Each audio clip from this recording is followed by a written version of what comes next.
Hello students, आज का हमारा टॉपिक है कूलाम का नियम सदिश रूप में। इसके पीछे हम लोग कूलाम का नियम पढ़ चुके हैं सामान्य रूप में। जो लोग पीछे वाला वीडियो नहीं देखे हैं उसका लिंक डिस्क्रिप्शन में पड़ा हुआ है, देख सकते हैं। और आगे के वीडियोस को देखने के लिए हमारे चैनल को सब्सक्राइब जरूर करें। देखते हैं कूलाम का नियम। हम दो चार्ज ले लेते हैं Q1 और Q2। Q1 और Q2 यह दोनों हम लेट कर लेते हैं, मान लेते हैं कि यह हमारे धनात्मक आवेश हैं। हम लोग पहले पढ़े हुए हैं कि धनात्मक आवेश या ऋणात्मक आवेश के मध्य प्रतिकर्षण बल काम करता है और धनात्मक ऋणात्मक या ऋणात्मक धनात्मक के मध्य आकर्षण बल काम करता है। धनात्मक धनात्मक या ऋणात्मक ऋणात्मक को हम लोग समान आवेश का नाम देते हैं और धनात्मक ऋणात्मक या ऋणात्मक धनात्मक को हम लोग असमान आवेश का नाम देते हैं।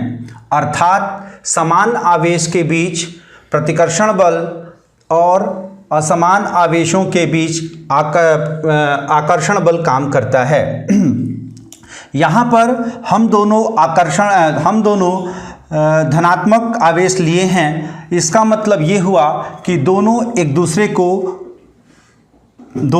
दूसरे के बीच प्रतिकर्षण बल लगाएंगे। यहाँ पर हम Q1 पर Q2 के द्वारा लगा बल या Q2 पर Q1 के द्वारा लगा बल का मान ज्ञात करने जा रहे हैं। यहाँ पर अगर देखा जाए तो Q1 पर Q2 के द्वारा लगाया गया बल की दिशा इधर होगी और इस बल को हम लोग F12 का नाम दे सकते हैं, जिसे हम कह सकते हैं कि पहले पर दूसरे आवेश के द्वारा लगा बल। इसी प्रकार दूसरे आवेश पे पहले आवेश के द्वारा लगा बल को हम लोग F21 कह सकते हैं।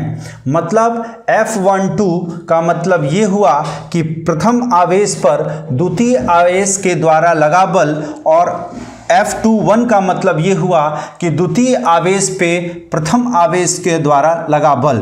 चूंकि यह दोनों एक दूसरे को प्रतिकर्षित कर रहे हैं इसलिए इनकी दिशा निम्नवत होगी। हम लोग यह मान चुके हैं कि ये दोनों आवेश एक दूसरे से r दूरी पर स्थित हैं। तो जरा इनका स्थित सदिश निकाला जाए। Q1 से Q2 के तरफ या Q2 से Q1 के तरफ अगर स्थित सदिश हम लोग देखते हैं तो Q2 से Q1 के तरफ हमारी जो स्थित सदिश होगी वह हमारा R1 माइनस R2 होगा और Q1 से Q2 के तरफ जो लेंगे वह हमारा होगा R2 माइनस R1। यह सदिश रूप में हमने क्या निकाला? स्थित सदिश का मान निकाला। और हम जानते हैं कि यहाँ पर जो R का परिमाण होगा वही सदिश R1 माइनस R2 का होगा और वही मान आपका R2 माइनस R1 का भी होगा। मतलब यह परिमाण में सब के सब आपस में बराबर होते हैं। स्थित सदिश में हम लोग यह भी पढ़े हैं R1 माइनस R2 को हम लोग R21 का भी नाम देते हैं या R2 माइनस R1 को हम लोग R12 का भी नाम देते हैं। इसलिए हम इस R1 माइनस R2 को R21 भी लिख सकते हैं और इस R2 माइनस R1 को हम R1 माइनस R12 भी लिख सकते हैं।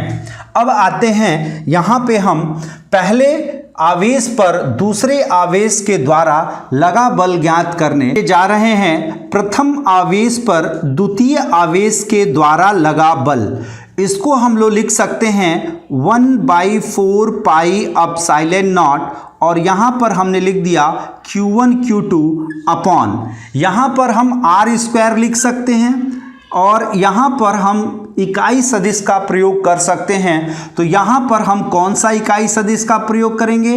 R1 माइनस R2, ठीक है। उसी प्रकार अगर R21 की हम बात करते हैं तो इसका मान हो जाएगा 1/4 पाई एप्सिलॉन नॉट, और यह हो गया Q1 Q2 by R square, और इसका इकाई सदिश का अगर नाम लिया जाए तो यह हो जाएगा R2 माइनस R1। इकाई सदिश हम पूरा इकाई सदिश लिख देते हैं, इसके ऊपर यहाँ भी हम इकाई सदिश लगा देते हैं। इसके बाद हम लोग जानते हैं इकाई सदिश में हमने पढ़ा है कि इकाई सदिश इज इक्वल टू वेक्टर सदिश बटा कितना? मॉड ऑफ सदिश।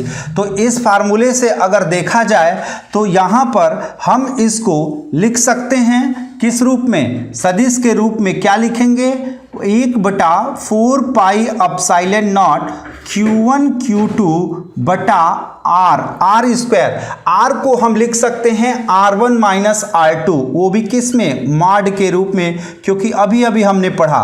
और इसका यह क्या होगा? स्क्वायर होगा। और यहाँ पर इकाई सदिश जो है, इस इकाई सदिश को अगर हम लिखते हैं, यह होगा हमारा सदिश R1 minus R2 upon modulus of सदिश R1 माइनस R2, जिसको सॉल्व करने पर हमें मिल रहा है 1/4 pi epsilon not Q1 Q2 by mod R1 minus R2 का होल स्क्वायर इंटू सदिश R1 माइनस R2।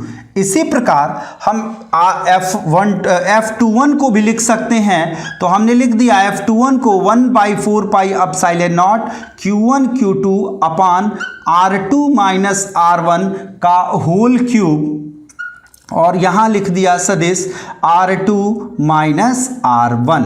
और हम जानते हैं यहाँ पर दोनों सदिश परिमाण में आपस में बराबर हैं, लेकिन यह हम जान सकते हैं कि R2 माइनस R1 को हम लिख सकते हैं निगेटिव, मतलब ऋणात्मक R1 माइनस R2। तो यहाँ पर हमने इसको लिख दिया 1/4 पाई एप्सिलॉन नॉट Q1 बटा Q2 अपान मॉड R2 माइनस R1 का क्यूब, और इसको ऋणात्मक हमने लिख दिया R1 माइनस R2, और यह ऋणात्मक चिन्ह यहाँ चला गया।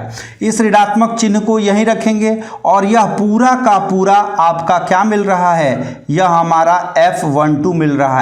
अर्थात हमें क्या मिला? हमें मिला F21 is equals to minus of F12। बेटा यह न्यूटन के तृतीय नियम का पालन करता है। इसका मतलब कि कूलाम के नियम का सदिश रूप न्यूटन के तृतीय नियम का पालन करता है।